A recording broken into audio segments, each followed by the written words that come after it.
हाम्रो उद्देश्य हरेक आर्थिक सवालहरूमा जानकारीमूलक भिडियो हजुरहरू सामु प्रस्तुत गर्नु रहेको छ। साथै नयाँ जानकारीको लागि हामीसँग रहनुहोला। आज हामी एउटा त्यस्तो अर्थव्यवस्थाको बारेमा अध्ययन गर्न जाँदैछौँ जुन देशको वर्तमान विश्वमा आर्थिक राजनैतिक वर्चस्व बढ्दै गएको छ। चीन एउटा गतिशील अर्थतन्त्रको अर्को नाम हो भन्दा पनि फरक पर्दैन। यसले छोटो समयमै एउटा विशाल राष्ट्र कसरी विश्वको अर्थतन्त्रमा हावी हुन सक्छ भन्ने कुरा बताउँछ। आजको चीन विश्वको दोस्रो धनी बन्नुमा के कस्ता कारण तथा परिणामहरू हावी छन् भन्ने कुरा तथ्यसहित यस श्रृङ्खलामा प्रस्तुत गर्न जाँदैछौँ, जसमा आफ्नो मानवीय संसाधनको सन्तुलित परिचालन गर्न चीन कसरी सफल बन्यो, 70 वर्षमा विश्वको गरिब मुलुक कसरी विश्वमै सबैभन्दा धनी बन्दैछ, कसरी आफ्नो आवश्यकतालाई चीनले हतियार बनायो, कसरी चीन औद्योगिक सफलतालाई परिवर्तित समाजवाद नवोदारवाद हुँदै पुँजीवादतर्फ अगाडि बढ्दैछ, कसरी ह्युमन रिसोर्सलाई चीनले कृषि, उद्योग, व्यापार तथा सेवा क्षेत्रमा परिवर्तन गर्न सक्यो त, कसरी समयको मागलाई चीनले आफ्नो पकडमा राख्न सक्यो। यी सम्पूर्ण प्रश्नहरूको उत्तर आज तपाईँलाई युवर सल्युसन युट्युब च्यानलले एउटै भिडियो मार्फत जानकारी गराउन गइरहेको छ। आजको चीनको विगतको अर्थव्यवस्थाको अवस्था भने त्यति राम्रो थिएन। सन् 1970मा विश्व अर्थव्यवस्थामा धेरै नै पछाडि थियो चीन। जुन बेला चीन समाजवादबाट नव उदारवाद हुँदै पुँजीवादमा प्रवेश गर्यो, त्यसलाई चीनले आफ्नो मानवीय पुँजी परिचालनमा अत्यन्तै महत्त्व दिएको पाइन्छ। सन् 1990मा भारत र चीन जीडीपीको तुलनामा उस्तै अवस्थामा थिए, तर आज विश्व भारत र चीनको तुलनामा चीन भारतभन्दा धेरै अगाडि बढ्न सफल भएको छ। वर्तमान जीडीपीको अवस्थालाई हेर्ने हो भने चीनको जीडीपी 18 ट्रिलियनको हाराहारीमा पुगेको छ भने भारतको 4 ट्रिलियनमै रहेको छ। चीन अब अमेरिकाको 22 ट्रिलियनको अर्थतन्त्रलाई उछिन्ने अवस्थामा पुगेको छ। अन्य देश जस्तो प्राकृतिक स्रोतको परिचालनबाट सम्पन्न भएको देश होइन। जस्तै अमेरिका, रसिया, साउदी अरेबिया लगायत मुलुकहरूले आफ्नो प्राकृतिक साधनहरूको उच्चतम प्रयोग गरी विकासमा सफलता पाएको पाइन्छ, तर चीन त्यस्तो अवस्थामा थिएन। यसै गरी सिङ्गापुर, मलेसिया, दक्षिण कोरिया तथा साउथ अफ्रिका जस्तो ट्रेड हब अथवा ट्रान्सपोर्टेसन हबमा पर्ने भूगोल पनि चीन होइन। केवल मानव स्रोतको उचित परिचालनले पनि राष्ट्र विकसित बन्न सक्दछ भन्ने कुराको पुष्टि चीनले गरेको पाइन्छ। चीनको इतिहासलाई हेर्ने हो भने यो देशको इतिहास कैयौँ हजार वर्ष अगाडिदेखि रहेको पाइन्छ। युद्ध, राजनैतिक उथलपुथल, पहिलो विश्वयुद्ध, दोस्रो विश्वयुद्ध लगायत अन्य परिघटनाहरू चीनको अर्थव्यवस्थामा कैयौँ पटक आएको देखिएको छ। सन् 1949 पछिको चीनको अर्थव्यवस्थाको बारेमा यस भिडियोमा प्रस्तुत गर्न जाँदैछौँ। आर्थिक दृष्टिकोणले हेर्ने हो भने सन् 1976सम्म चीनको नेतृत्वमा माओ सेतुङले गरे भने त्यसबेला चीनको अर्थतन्त्रमा त्यति सुधार आएको देख्न पाइँदैन, जसको नेतृत्वमा चीन आर्थिक भन्दा पनि सांस्कृतिक र सामाजिक एकीकरण सहित वर्गरहित समाजको सिर्जना गरेर विकास गर्ने रणनीतिमा पुगेको थियो। सही योजना अनुरूप माओले चीनमा सांस्कृतिक क्रान्तिको सुरुवात गरे। माओले आर्थिक नीति भन्दा पनि पहिले समाजवादलाई विकासको मूल ढोका मानेको पाइन्छ। त्यसो हुनुमा रसिया लगायत सोभियत सङ्घको ठुलो सफलता रहेको बुझ्न सकिन्छ। यस सांस्कृतिक क्रान्तिले चीनलाई अर्थतन्त्रमा गति दिन त सकेन, तर जनतालाई मेहनतमा विश्वास गर्ने भने पक्कै बनायो। माओले सन् 1958मा ग्रेट लिप फरवार्ड पोलिसी मार्फत चिनिया जनताहरूको सबै सम्पत्ति सरकारीकरण गरिदिए। यसरी सरकारीकरण गरिएको जग्गा जमिन तथा फार्म हाउसहरूमा सही जनतालाई नै काममा लगाइयो र उनीहरूको सम्पूर्ण घाँस बास र कपासको व्यवस्था सरकारद्वारा नै गर्ने नीति लागू गरियो। यसलाई समाजवादपट्टिको चीनको नयाँ खुड्किलो भनेर पनि लिन सकिन्छ। बिना पूर्वाधार, बिना प्रविधिको यो पोलिसी त्यति सहज हुन भने सकेन। इरिगेसन र टेक्नोलोजीको अभावले उत्पादनमा ह्रास आउँदा लाखौँ जनता भोकमरी र स्टार्भेसनको शिकार हुन पुगेको इतिहासमा पाउन सकिन्छ। सोही ग्रेट लिप फरवार्ड पोलिसी अनुसार नै औद्योगिक क्षेत्र पनि सरकारीकरण गर्न थालियो। यसको लागि विभिन्न नीति नियमहरू लागू गरियो। यसको उद्देश्य चीनमा स्टिल उत्पादन बढाउनु थियो र औद्योगिक सपोर्ट गर्नु थियो। सानो स्तरमा खोलिएका खाली तथा उद्योगले गति लिन सकेनन्, जसको कारण ठुला उद्योगहरू मात्र स्टिल उत्पादनमा सफल हुन पुगे। यसलाई पनि कमजोरी प्रविधि नै मानिएको थियो। यस्तै कमी कमजोरीका कारण उक्त व्यवस्थाको विरोध हुन सुरु भयो। जनस्तरमा भएको उक्त विरोधलाई दबाउन माओले सन् 1966मा सांस्कृतिक क्रान्तिको सुरुवात गरे, जसको कारण थुप्रै विपक्षी नेताहरूको हत्या भयो। यसरी सन् 1976मा माओको निधन पश्चात सम्पूर्ण चीनको शासनसत्ता देन स्याओपिङको हातमा पुग्यो। यसरी चीनका नयाँ राष्ट्रपति आफू पनि सांस्कृतिक क्रान्तिको विपक्षमा थिए, जसको कारण आफू सत्तामा आउने बित्तिकै उनले माओको नीतिलाई उल्ट्याइदिए, जुन निर्णयले आजको दुनियाँमा चीनलाई विश्व शक्तिशाली बनाउन मद्दत गर्यो। उक्त अर्थ राजनैतिक सुधारले चीनको अर्थतन्त्र 1990 को दशकमा धेरै अगाडि आउन सफल भयो। यो नीतिलाई सपोर्ट गर्नको लागि चीनले 1978 को 90 करोडको हाराहारीको जनसङ्ख्यालाई राम्रोसँग उपयोग गरेको पाइन्छ। उक्त चीनको पपुलेसनलाई लेबर स्किल प्रदान गरेर देङले आफ्नो आर्थिक विकासलाई अगाडि बढाउने ढोका खोल्न सफल भए। यसरी गरिएको सुधारमध्ये पहिलो थियो कृषिमा सुधार। चीनमा श्रमशक्ति त थियो, तर त्यो श्रमशक्ति अदक्ष थियो, जसको मुख्य कारण माओ थिए, किनकि साम्यवाद लागू गर्नको लागि माओले स्कुल तथा विश्वविद्यालयहरू बन्द गराएका थिए। यसबाट ग्रामीण क्षेत्रका श्रमिकहरू शिक्षाबाट वञ्चित भएर परम्परागत कृषि गर्न बाध्य भए। देङको सुधारको नीतिले शिक्षामा बदली भयो, जसको कारण ती श्रमिकहरूलाई श्रम बजारमा आकर्षण हुने अवसर प्राप्त भयो। देङलाई राम्रोसँग थाहा थियो कि बृहत श्रमशक्तिले मात्र दीर्घकालीन आर्थिक विकास गर्न सक्दैन, यसैले देङले उक्त अदक्ष श्रमशक्तिलाई कृषि तथा साना घरेलु उद्योगहरूमा सीमित राखे। त्यसको अर्को कारण यो पनि थियो कि उक्त अदक्ष श्रमशक्तिलाई ठुला औद्योगिक क्षेत्र अथवा ठुला स्टिल उत्पादनमा काम लगाउनु आर्थिक विकासको लागि प्रचुर उत्पादन हुन नसक्नु पनि थियो। उक्त श्रमिकहरूलाई व्यवस्थित गर्नको लागि देङले उदारीकरण नीति अपनाएर सरकारको नियन्त्रणमा रहेको जमिन तथा फार्म हाउसहरूलाई व्यक्तिगत उपयोगको लागि छोडिदिए। यसलाई चीनको समाजवादबाट पुँजीवादतर्फको पहिलो यात्राको रूपमा लिन सकिन्छ। यसलाई नवउदारवादको रूपमा पनि लिन सकिन्छ। यसरी नवउदारवादमा प्रवेश गर्ने बित्तिकै अब किसानको उत्पादन केन्द्रमा नगई किसानसँगै रहन पुग्यो, जसबाट आफ्नो आवश्यकता भन्दा बढी उपज किसानले बजारमा लगेर बेच्न पाउँथे। यसले नयाँ बजारको सिर्जना गर्यो र प्रत्यक्ष लाभको सिर्जना गर्यो। प्रत्यक्ष लाभ किसानमा ज्ञान हुन पुग्यो। यसको प्रत्यक्ष प्रभाव केही समय अघिसम्म भोकमरी खेपिरहेको देशमा अब कृषि उपजको बचत बढ्न गयो। यसरी कृषिमा भएको व्यापक क्रान्तिले किसानको आम्दानी वृद्धि हुनुका साथसाथै प्रशोधन केन्द्रहरू धमाधम खोलिन थाले। यसरी भएको आम्दानीलाई किसानले नगदे बालीमा लगानी बढाउन थाले, जस्तै जुट तथा कटन आदि। त्यो बेलामा कटन चीनको सबैभन्दा क्रान्तिकारी बाली थियो, जसले कृषिबाट भएको आम्दानीलाई धागो तथा कपडा कारखानामा लगानी गर्न प्रेरित गर्यो, जसबाट अर्को औद्योगिक क्रान्तिको सुरुवात हुन पुग्यो। ग्रामीण तथा शहरी उद्योगमा अब देङलाई ठुलो श्रमशक्तिको स्थानान्तरणको व्यवस्थापन गर्नु थियो, जसको लागि देङले ग्रामीण तथा शहरी अन्तर्निर्भरताको नीति बनाए, जसबाट शहरी आवश्यकता ग्रामीण उत्पादन, ग्रामीण आवश्यकता शहरी प्रविधिको अन्तर सम्बन्ध रहन गयो। जसबाट शहरमा आवश्यक पर्ने सम्पूर्ण उत्पादनहरू पहिले केन्द्रबाट वितरण हुन्थ्यो भने अब ग्रामीण भेगबाट सिधै बजारीकरण गर्न थालियो, जसमा फर्निचर,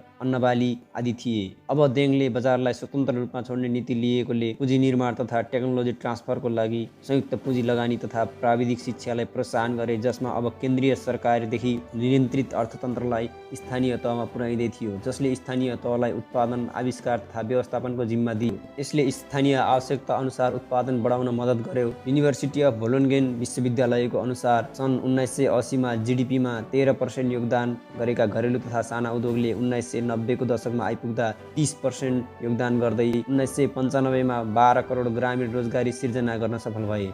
टेक्सटाइल रिभोल्युसन। कृषिमा भएको आधुनिकरणबाट नगदे बालीको बढोत्तरी हुन पुग्यो, जसबाट सन् 1990 मा चीन कटनको सबैभन्दा ठुलो उत्पादनकर्ता बन्न पुग्यो, जसबाट टेक्सटाइल इन्डस्ट्रीहरूको र्यापिड ग्रोथ हुन पुग्यो। देङले यस क्षेत्रमा पनि प्राइभेटेसनको नीति अपनाएका थिए, जसको कारण प्राइभेट इन्टरप्रेनरहरूलाई बढावा दिइयो, जसले सस्तो श्रमशक्ति र सस्तो कच्चा पदार्थबाट टेक्सटाइल इन्डस्ट्रीहरूलाई अझ प्रोत्साहन मिल्यो। यसबाट सस्तो वस्तु उच्च परिमाणमा उत्पादन गर्न सफल भयो, जसको परिणाम 1993 मा चीनमा लत्ता कपडाको वृद्धि दर 95% पुगेको थियो। भएको उत्पादनको बचत निर्यात गर्न चीनलाई विश्व बजारमा ओपन डोर पोलिसी मार्फत खुल्ला गरियो। यहाँबाट चीनको विश्व औद्योगिक केन्द्र बन्ने ढोका खुल्यो। ओपन डोर पोलिसीले चीनलाई अन्तर्राष्ट्रिय लगानी तथा व्यापारको ढोका पूर्ण रूपमा खोलिदियो। अब चीनलाई आफ्नो श्रम शक्तिको कार्यदक्षता बढाउनु थियो। Skilling of labour. Skilling of लेबरको आवश्यकता चीनमा अत्याधिक बढ्यो, किनकि कार्यदक्षता बिना लाभमुखी उत्पादन गर्न सकिँदैन भन्ने कुरा देङले राम्रोसँग बुझेका थिए। त्यसैले माओको कल्चरल रिभोल्युसनको पोलिसी विपरीत देङ सिप विकासमा ठुलो मात्रामा लगानी गर्ने व्यवस्था गरे, जसलाई 1980 देखि वृद्धि भएको आम्दानीले सहयोग गर्यो। त्यस्तै नीति अनुरूप आज पनि चीनमा 70% शैक्षिक लागत सरकारले बेहोर्ने गर्दछ। यस शिक्षा पद्धति अनुसार कक्षा 9 सम्म पढ्नको लागि संवैधानिक रूपमा नै अनिवार्य बनाइयो, जसमा सिप र प्रयोगमा आधारित शिक्षा पद्धति लागू गरियो। टेक्नोलोजिकल भोकेसनल एजुकेसनल सिस्टम टिभीईटी बनाइयो। यसको अर्थ सिप तथा व्यवसायमा आधारित शैक्षिक पद्धति भन्ने बुझिन्छ। यो टिभीईटी पद्धतिको शिक्षा प्रणाली चीनमा विश्वविद्यालय तथा विश्वविद्यालयहरूमा अनिवार्य रूपमा लागू गरियो। यसबाट सन् 1990 मा चीनमा प्राथमिक शिक्षा व्यापक रूपमा फैलियो। टिभीटी शिक्षा प्रणालीबाट 1978 मा 1.5 लाखले पूर्ण रूपमा शिक्षा लिएका थिए भने 1990 मा त्यो संख्या बढेर 9.5 लाख पुग्यो। Shift to electronic electronic goods. अब चीन जस्तो श्रमिक बजार भएको विश्वको एउटा आकर्षक केन्द्र बन्न पुग्यो। विशेष गरी लगानी तथा उत्पादनलाई प्राथमिकतामा राखेर चीनले सम्पूर्ण नियमहरू परिमार्जन गर्यो। यो परिमार्जनले अब आधुनिक प्रविधियुक्त उत्पादनको आकर्षण केन्द्र बन्न चीन सफल भयो। यसलाई आधार बनाएर पूर्वी एसियाका ठुला प्राविधिक कम्पनीहरू, टेक्नोलोजिकल कम्पनीहरू सोनी, पानासोनिक, सामसङ, एलजी जस्ता ठुला कम्पनी नाफा र कम लागतको खोजीमा आफ्ना उत्पादनका प्लान्टहरू निर्माण गर्न चाहन्थे, तर आफ्नो देशमा भएको कम बजार र महँगो श्रम शक्तिका कारण उनीहरूलाई सहज थिएन। यसको प्रत्यक्ष फाइदा चीनले उठाउन सफल भयो। यो पनि प्रविधिमा आधारित उत्पादनहरू बढाउन चीनलाई सुनौलो अवसर प्राप्त भयो। टेक्सटाइल पछिको चीनको औद्योगिक उत्पादन टेक्नोलोजीमा ट्रान्सफर हुन पुग्यो। यसको साथसाथै स्थानीय कम्पनीहरू पनि यी ठुला कम्पनीहरूको प्रविधि उपयोग गरेर आफ्नो उत्पादन बढाउन सफल भए। यसबाट चीनमा धेरैभन्दा धेरै प्रविधियुक्त उपकरणहरू जस्तै टेलिग्राम, भिसिआर, रेडियो, टेलिभिजन, कम्प्युटर आदि जस्ता उत्पादनहरूमा वृद्धि हुन पुग्यो। यसलाई मध्यनजर गर्दै चीनले विभिन्न ठुलो औद्योगिक तथा आर्थिक क्षेत्रहरूको विकास गर्यो, जसले ठुला कम्पनीहरूको उत्पादन प्रणालीलाई सहज बनाइदियो। यस्ता औद्योगिक क्षेत्र निर्माण गर्दा चीनले पूर्वाधारमा ठुलो लगानी बढाउन थाल्यो। यसले सिमेन्ट कारखाना, स्टिल कारखाना लगायतको अन्य उपकरण निर्माण गर्ने इन्डस्ट्री सञ्चालनमा आउन थाले। अब अन्तर्राष्ट्रिय लगानी चीनमा तीव्र गतिमा बढ्न थाल्यो। यसबाट हुने आम्दानी चीनले शिक्षा, स्वास्थ्य, सञ्चार, यातायात, विद्युत, हाई स्पिड रेलवे जस्ता क्षेत्रमा लगानी बढाउन थाल्यो। यसको परिणामस्वरूप हाल चीन विश्वको सबैभन्दा ठुलो आविष्कार केन्द्र बन्न गएको छ। जस्तै विश्वको सबैभन्दा ठुलो टेलिस्कोप, अन्तरिक्षमा आफ्नै स्पेस स्टेसन, विश्वको सबैभन्दा लामो समुद्री हाइवे, विश्वको सबैभन्दा ठुलो 22,000 मेगावाटको हाइड्रो पावर प्लान्ट जस्ता नयाँ प्रोजेक्टहरू बनाउन चीन सफल भयो। Factory of China. 1980 को दशकमा निर्माण भएको सेन्जेन नामक आर्थिक क्षेत्र चीनको पहिलो आर्थिक क्षेत्र हो। यसले हालसम्म पनि चीनको कुल निर्यातको 30% निर्यात गर्ने गर्दछ। यसैले यसलाई चीनको फ्याक्ट्री अथवा चाइनिज सिलिकन भ्यालीको रूपमा पनि चिन्ने गरिन्छ। सन् 1980 देखि 2000 को दशकमा विश्वको सबैभन्दा छिटो विकसित हुने सहर मध्येमा यस क्षेत्र पर्दछ। ताइवानको प्रख्यात इलेक्ट्रोनिक कम्पनी फक्सकनले उक्त औद्योगिक क्षेत्रमा पहिलो पटक आफ्नो प्लान्ट लगाएको थियो, जसमा 12 भन्दा बढी फ्याक्ट्री रहेका छन्। त्यसपछि यहाँ सामसङ 1992 मा आफ्नो उत्पादन सुरु गर्यो। त्यस्तै गरी अन्य जापानी तथा युरोपेली कम्पनीहरू पनि भित्रिन थाले। अब चीनले राम्रोसँग जान्यो कि इलेक्ट्रोनिक उत्पादनको भविष्य र टेक्सटाइलमा खेर गइरहेको जनशक्तिलाई आफ्ना संसाधन मध्यनजर गर्दै चीनले आफ्नो टेक्सटाइल इन्डस्ट्रीलाई दक्षिण पूर्वी एसियामा स्थानान्तरण गर्दै आफू इलेक्ट्रोनिक उत्पादनमा अगाडि बढ्न थाल्यो। त्यसैले अहिले बङ्गलादेश, भियतनाम तथा इन्डोनेसियामा टेक्सटाइल उद्योगलाई डम्प गरेको पाइन्छ। US technology boom. 1980 देखि 2000 को दशकमा अमेरिकामा इलेक्ट्रोनिक टेक्नोलोजीको बुम हुन पुग्यो, जसमा एचपी, डेल, एप्पल जस्ता जाइन्ट कम्पनीहरू थिए। यी कम्पनीहरूलाई पनि आफ्ना हार्डवेयरहरू उत्पादन गर्न सस्तो बजारको आवश्यकता थियो, तर चीनमा नयाँ कम्पनी तथा प्लान्ट स्थापना गर्दा उत्पादन लागत बढ्न जान्थ्यो। चीनको अर्थतन्त्र बलियो बनिसकेको थियो। त्यसैले चीन अब ती ठुला कम्पनीहरूलाई भित्राउनको लागि बेनिफिसियल बेटर सेयरिङको बार्गेनिङ गर्न लाग्यो, जसलाई वैधानिकता दिनको लागि चीनले कन्डिसनल फरेन इन्भेस्टमेन्ट पोलिसी निर्माण गर्यो। जुन पोलिसीले अब वैदेशिक कम्पनीलाई आफ्ना स्थानीय कम्पनीहरूसँग पार्टनरसिपमा टेक्नोलोजी ट्रान्सफर गरेर उत्पादन बढाउने साझेदारीको स्थिति सिर्जना गरिदियो, जसले गर्दा चिनिया साना स्तरका टेक्नोलोजिकल इन्डस्ट्रीहरू विदेशी ठुला कम्पनीको टेक्नोलोजीबाट उनीहरूकै हार्डवेयरहरू निर्माण गर्न थाले। यसको उदाहरणका रूपमा एप्पलले आफ्ना सम्पूर्ण भित्री पाटपुर्जाको उत्पादन चीनमा गर्दा उसलाई आफ्नो उत्पादन अझ सस्तो पर्न जाने भयो। जस्तै चिनिया कम्पनी फक्सकनले एप्पलका सम्पूर्ण हार्डवेयरहरू चीनमा उत्पादन गर्ने गर्दछ। त्यस्तै गरी एचपी, डेल, कम्पास, सामसङ जस्ता कम्पनीहरूले आफ्ना मोबाइल, कम्प्युटर, ल्यापटप पनि चीनमै उत्पादन गर्ने र एसेम्बल गर्ने गर्दछन्। यसलाई सिको गर्दै चिनिया अन्य लोकल कम्पनीहरूले पनि कम्प्युटर, टिभी, ल्यापटप, मोबाइल, घडी लगायत उत्पादनहरू सस्तो मूल्यमा उत्पादन गर्न सुरु गरे।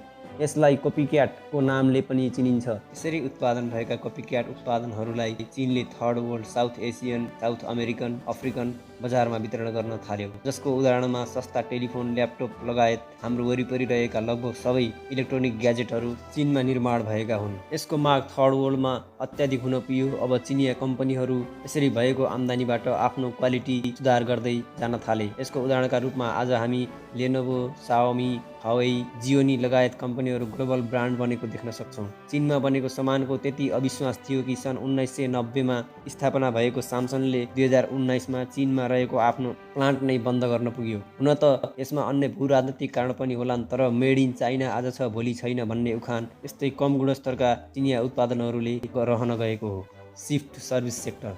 यसरी विभिन्न समयमा चाइनिज पोलिसीमा भएको परिवर्तनले चीनलाई प्रविधि मैत्री बनाउँदै लग्यो। अब चीन आफूमा एउटा बलियो र आत्मनिर्भर बन्दै गएको थियो। यस्तै सेवा क्षेत्रतर्फ पनि चीनलाई अघि बढ्नको लागि आइटी र एआईले महत्त्वपूर्ण योगदान दिएको पाउन सकिन्छ। जति बेला अमेरिका फेसबुक, गुगल, माइक्रोसफ्ट जस्ता टेक्नोलोजीमा आधारित उद्योगहरूको बुम हुँदै थियो, त्यति नै बेला चीनले यसबाट मजाले फाइदा उठाउन सक्यो। यसलाई पनि चीनको स्किल वर्करले सजिलै अपनाउन सक्यो, जसलाई चीनले प्रविधि मैत्री शिक्षा दिएको थियो। यसरी सेवा क्षेत्रमा भएको स्थानान्तरणले चीनको अर्थतन्त्रमा सेवा क्षेत्रको योगदान 1975 मा 25% बढेर 2019 सम्म आइपुग्दा 54% हुन पुग्यो। यसमा मुख्य भूमिका आइटी र टेक्निकल इन्डस्ट्रीहरूले खेले। चीनले विभिन्न क्षेत्रमा टेक्नोलोजी पार्क, रिसर्च सेन्टरको विकास गर्नुले पनि सर्भिस इन्डस्ट्रीमा तीव्र बढोत्तरी आएको पाउन सकिन्छ। चीनको जेन जुनासन्स टेक्नोलोजी पार्क तीमध्येको एकमा पर्दछ, जुन टेक्नोलोजी पार्कमा Google, Apple, Intel, ML, Oracle जस्ता कम्पनीका हेडक्वार्टर तथा रिसर्च सेन्टर रहेका छन्। माइक्रोसफ्टले सोही पार्कमा 42 अरब लगानी गरेर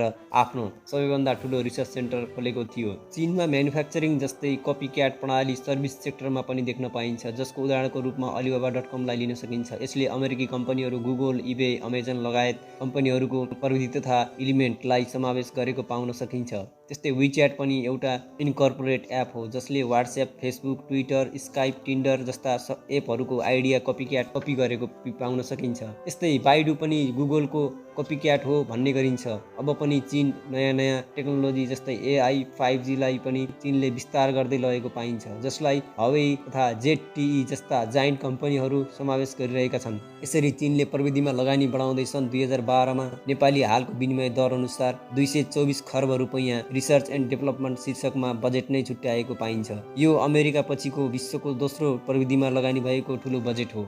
गो ग्लोबल स्ट्राटेजी। सन् 1990 देखि 2010 सम्ममा चीनको आर्थिक वृद्धि दर उच्च दरमा बढ्दै गयो, तर 2008 मा आएको ग्लोबल फाइनेन्सियल क्राइसिसले चीनलाई ठुलो आर्थिक क्षति पुर्याउन गयो, जसले गर्दा चीनको ज्याला दर तथा वैदेशिक नीतिहरूमा व्यापक परिवर्तन ल्याउनु पर्यो। यसबाट चीन dumping of cheap good policy लागू गर्न बाध्य भयो। यसले चीनको अर्थतन्त्रलाई धेरै प्रभाव पार्यो। यसबाट चीनले अब विश्वव्यापी लगानी बढाउनु नै इकोनोमिक क्राइसिसबाट बच्नु र आफ्नो वर्चस्व विस्तार गर्नु हो भन्ने कुराको राम्रोसँग थाहा पाइसकेको थियो।